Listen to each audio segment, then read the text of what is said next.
Right, hello everybody. Let's start a new project. Now, I was up at there was a toy fair or a second-hand toy fair up in Gateshead a couple of weeks ago. It's up on the Tyne, and there was a stall there that was selling hundreds of used second-hand model kits. I mean, really, I could have spent a fortune, but I just quickly picked these three up. I picked up the Sabre, F86 Sabre, all from Matchbox. So that's a nice little kit. We'll come back to that one day. Also picked up the Siskin 3A. Now this is still in its cellophane. Again, I think these are the Chinese made ones. But I mean, they were an absolute bargain. I picked these up for a few quid each. So I'll probably build this one in the future, and I'll do the brace struts, the wire as well, because a few people said didn't do it on the Gladiator. Well, the Gladiator was just a project to finish off. Bit of motivation to get that done. And I picked up the Starfighter. Now, I have built this before, and I think I built it, must have been in the late 70s, and I'm sure it had a Canadian livery to it, but this one is the two-seater one, which I think came out in 1986. I think Matchbox were long gone by now. I think this is owned by Revell, and they brought out the two-seater. I may be wrong. If you know more than me, just let us know, because I think the original kit came out in 76, is the single-seater, and then we got the twin, the TF106, from TF104G, sorry, not 6, don't know where that from. So the TF104G version. So we've got the American version and we've got the German version. Now, I think this plane had a reputation of being a bit of a difficult to handle, and you can see why. It's got teeny little stubby wings. And I think it was called the Widowmaker, I believe, by some pilots who flew it. So it doesn't fill you with confidence. But I think the plane was designed as a clear weather day interceptor, so it had to really fly in good conditions. So obviously it's great that some European countries bought it, because that's exactly what you associate with Germany and Belgium, is nice clear daylight weather, nothing like misty mountains and foggy forests and anything like that. But anyway, the Germans bought them, I think the Dutch bought some, and the Belgians definitely bought some. So we're going to go with the German version, because we've got the nice Dayglow fuel tanks, which add a bit extra to it. So we'll have a quick look inside. I don't think this is Matchbox's finest, but never mind. We'll see what we can do with it. There's not a lot on the box. It doesn't give you any dates on the box. The fuselage halves were separate. I have checked this out, and I've already taken out the clear canopy, which I've polished up because I had a nasty scratch in it, but that's polished up quite nicely, so that'll be fine. The transfers as well, we'll have a quick look at them. I think they'll be fine as well. Don't appear to be cracked, and I think they'll a lot of carrier film, but I don't think we'll have any issues with them, so they should be good. Kit looks pretty simple. There's not many parts to it. The instructions, I think, are only 8 or 9 steps. So yeah, they're sort of like 9 steps. You got the options of putting the air-to-air missiles on. I'm going with the big old fuel tanks. Again, a bit of a problem. You don't really have any pilots with this, which is a shame, because the cockpit's going to be pretty sparse. So it's basically cockpit comes together, fuselage halves together, the back of the engine area, the air intakes all comes together. Nose weight required. Undercarriage, we're going to ignore the sidewinders and go with the drop tanks, put them all together. It's going to be a little bit more fiddly underneath the undercarriage and undercarriage doors, and then we'll get it painted up. We're going to go with the German version, get a bit of weathering on it, and we're going to see what we can do with this pretty old kit. Wings, not too bad, decent engraven panel lines in them, a little bit heavy. Jet nozzle, very basic. Wheels and tyres, basic. Ejector seats, yeah, whatever. Yeah, definitely seats. Drop tanks or fuel tanks, I don't think they were drop tanks, but they look okay. Decent shape them, I think, captured the shape of the real thing. Back end of the fuselage. Yeah, it isn't Matchbox's finest. However, I'm sure the fit will be quite good, because that's always associated with Matchbox kits of a certain era. They seem to fit quite well, and I don't think we'll have a problem with that. So we'll get some glue on it, and we'll see how far we get. I think we'll get some bits built up and we'll see how it goes. Now we've moved on a little bit with the Starfighter. I was going to build paint the cockpit, but it seems pointless because I'm going to be priming all this, and I'll be able to get in with a paintbrush to add some detail to the cockpit. Not that much is going to be seen, but I basically want to talk about. So we've got the main assembly, the two fuselage halves, the tail half, and the nose cone. Now the rear half of the fuselage went together very nicely. I've done a little bit of scrape cleaning there, as you can see, to get rid of the seam line. What I want to do, and then it joined onto this bit here. Now, obviously, I've got a nice join line there, which is pretty similar to that sort of panel line there. So you want to keep them pretty much the same, just to keep some sort of like uniformity across the model and not make it that obvious that's a join. Might want to do a little bit of work on the spine, a little bit of filler there, but it's not too bad. The next join was this bottom panel up to the fuselage front itself, which wasn't great, but with a bit of scrape and a bit of flattening, a bit of sanding, you got a nice mating surface together, so I got them to butt up quite nicely. Again, you want to try and keep that sort of panel line the same again. The join of the fuselage halves here wasn't that great, so I'm going to have to like do a clean up there. And the nose itself, this was a separate part, was a pretty poor fit. Again, some cleaning up to be done, and I want to keep that panel line pretty much the same as that. So how I'm going to go about that, as you can see on the back, I've already just done a bit of scrape cleaning there, just with the scalpel, just to try and get it leveled off. I will go over some wet and dry as well. I'm pretty happy with that. I might put a little bit filler just in the spine here to clean that up, but I'm going to keep that panel line. Again, the spine, basically just clean it up with a bit of a knife work, run a knife down it. Obviously don't want to go too far because then you'll flatten off the curvature of the spine. It's not a disease, but you know what I mean. So that's basically what you want to do around the cockpit, the back of the cockpit area there where the canopy is going to go on.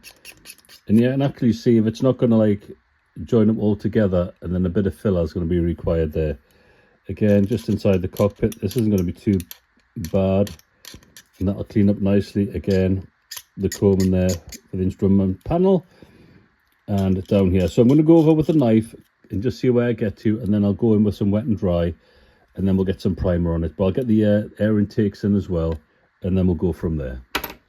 Now, as you can see, I've moved on and built the model. I've pretty much put on as much as I can before putting the primer on. It's I mean, you see how ridiculous the aircraft looks with teeny tiny wings and a massive long fuselage. But anyway, it looks like they've captured the shape of the model quite well, or the aircraft quite well. So what I'm going to do, I'm going to give it a coat of primer just to see if there's any issues. Might be okay around the nose area, but I think around the air intakes might be some issues, particularly on this side. For some reason the port side fitted better than the starboard side. The wings went on okay. There's a slight gap underneath, I think on this side. There you go, because I obviously didn't get this bottom plate up high enough. Obviously you don't know that until you come to put the wing on. But I'm going to give it a coat of primer, and we'll see what additional work's required. But otherwise, I'm getting enthusiastic for this. It's quite a nice model. It's quite a nice kit, and it's quite a good looking aircraft. Obviously, there's the fuel tanks to go on the side, which is almost its signature move, I think. Okay, now I've moved on. We've got the model built pretty much. I'm happy with. I've got it primed up. All the gaps more or less okay-ish. The canopy's on. That's been masked up. It's not perfect, but like I say, it's not a great kit, great-ish kit. So we'll just live with that. That's masked up. Now we're going to start by painting it because it's all primed up. We're going to do the drop. I don't know if these are drop tanks, but the fixed tanks first. Now it calls the orange like a fluorescent orange, which I've got, but I think that's way too strong. So I'm going to go with like a sort of a brighter orange. So we're going to paint them first. Now, if you're painting oranges or yellows in particular, always do a white primer. I've got some of that, so I'm just going to bang some of that white on, and we'll get the orange on, and then we'll get the masked off, and then we'll start by doing the silver underside, or a black base coat, then a silver underside, and then we'll do the top. We'll do a lot of weather and a bit of airbrush work and get it looking really nice. So there we go. That's the orange on, or the day glow orange, which I think is a nice colour. It's worked out quite well. So that's on both fuel tanks. So they'll need to be masked off. That's the Starfighter. So I've done the nose cone in white. I'm going to mask that up. I've painted the inlets black, just so I don't want too much overspray to go in. I've actually sprayed a bit of the white underneath as well. I can't remember if the undercarriage base are white. I'll have to double check that. But what I'm going to do now, I'm going to spray the underneath black. That's the only black I seem to have in my collection at the minute, so we'll give that a go. We'll thin it down. It says glossy black. We'll see what it turns out like. So we'll get a bit of that on, and we'll paint the exhaust nozzle as well. So it's all masked up. I'll mask the fuel tanks up, and we'll get the black on. Then we'll get the black on, and then we'll get the gloss coat on, and then we'll get the silver on underneath, and we'll mask that up and do the top grey colour. There we go. So we now have the underneath a gloss black colour, which is quite nice. And the drop tanks as well. Gloss black and masked up. The orange is masked up. I've filled the airbrush with that. So we've got AK aluminium. We're going to use that for underneath. It's really nice. It sprays very nicely. A little bit in the airbrush already. There we go. So I'll just quickly do a little bit on the tail here, and it's just light coat because it's very fine paint, and you get a nice coverage. So you can see how that's covered that very nicely. We'll just give the whole underneath a quick blast off. Nice and straightforward. I'll do the jet pipe a different colour, slightly darker colour. But you can see that's the effect we get. So I'll finish off the rest of it and then we'll come back to it. Right, for the jet nozzle, I've got this really old Alclad 2 lacquer, pale burnt metal. So I'm going to spray that colour. See, I've got silver all over my hand, so we'll try and get some of that on. This is very old, so I'm going to give it a shake for a minute, then we'll see what it's like. Right, in fact, I painted it that colour, the steel, with a bit of burnt metal over the top of it. Like I said, these are quite old paints now. They could probably do with being replaced. But it looks okay. Obviously when it gets glossed up and a bit of weathering on it as well, so that's quite nice. Now I think I'll use the steel to do like panel lines, airbrush panel lines on the silver underneath. But obviously when I get to that, I'll show you how I do that. Right, now we're going to paint the top coat, which is like a darky, really dark bluey grey. So I've haven't really found out what the correct colour is, so I've mixed. So you can see here, Humbrol 96, Humbrol 125, and Revell 302. So it's like a bluey grey, a grey and a black, and I've kind of got that sort of effect there, which I think is going to be okay. So we'll just spray it on. Nice and light coat. As you see, it's already masked up, so get a nice straight line. Not too heavy. These are solvent based, so I should really be putting a mask on, but it's quite a small area, and I do have the windows open and the doors open, but I really do recommend a mask when spraying this stuff. I've got quite reasonably high pressure, so I'll go along and finish all that off. So we'll get the grey on and we'll get it all unmasked, and we'll see what sort of mess or nice straight demarcation lines we've got. We'll either one of the two. Right, so I've got most of the paintwork done on the model with a nice gloss coat on. I need to do a bit more work on the undercarriage, the wheels and tyres, etc, and the engine intakes. But I thought we'll have a go at the transfers. I just want to see if they're any good. They look okay, they look good. So I've already got one here, which I've doused in water. Bit of warm water. We'll see if it's going to move yet. And we'll try it. It should be okay. Like I say, they look pretty good in register. They don't look like they're cracked or anything. Again, full of cold. Tremendous time of year in Britain. So we just want to move it a bit. Don't want to go too far and rip it. A bit more water, a bit more warm water. There we go, it's starting to move.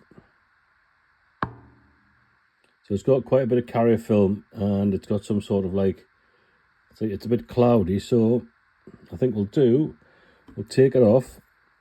We'll dunk it in some water. We'll just try and clean off whatever that is on the back of it, because it'll be pretty obvious on the dark grey. You can see it's like cloudy underneath the transfer. So cleaned all that off, more or less. Right, we'll put it on the wing. We'll see how it settles down. It is a big old iron cross, mind. I'm not going to misidentify this aircraft as it plummets to the ground. Okay, we'll get that lined up. Right, we'll leave that on there. We'll let it dry. I'll just double check it's lined up correctly. then I'll let it dry, then we'll come back and see what it looks like. Well, the transfers went on very well, as you can see. I've settled them down and I've gone over with some black in the airbrush just to like highlight panel lines, and as you can see underneath, sort of like dark stain where the engine would be, where the heat buildup would be. So we're not far off actually. So I'm going to give it I'm going to go over the grey slightly with a slightly lighter colour, just to lift it a little bit, nothing too much, just a little a subtle shade.